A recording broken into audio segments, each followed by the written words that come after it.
Christopher Dias गावान वेळ्ळी Konkani उलोय London फुलय आवाज radio south एम्प्टन UK तुमच्या मुखार दवरता एक कविताचें नांव जावन आसा आदल्या तेंपार। आमचे पुर्वज ते आदले 100 वर्सां जियेले, शेतान भटान काम करून देवाक ते भियेले, घरांत आमच्या बुडकुल्यांत रांदून रुचीचे जेवण ते जेवले, मातयेची ती आयदनां आनी कोट्टेचे ते दवले। कुमार आमी सकाळ फुडें माती कालोयताय, माती चक्रान घालून कोणी बुडकुले कोत्ताय, ओदीक तांकां गोठाय मेळोवन उज्यान उलपायताय, मातयेचे ते आयदन विकून दुडू जोडटाय।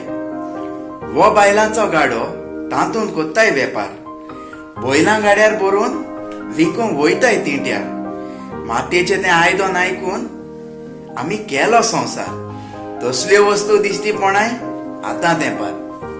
मातयेचे ते आयदन पयल्यार उमेद भोगता, जेवण पासून शिजोवन बरें रुची लागता, आतां केलो वस्तू सदांच बरी तोगता, ह्यो आदल्यो वस्तू सांबाळून हो गोंयकार बाजवता।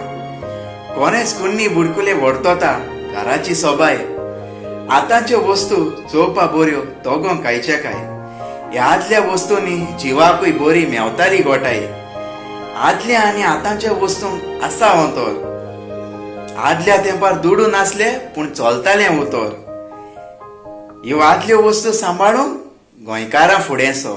देव बरें करूं। कोंकणी उलोय लंडन फुलय।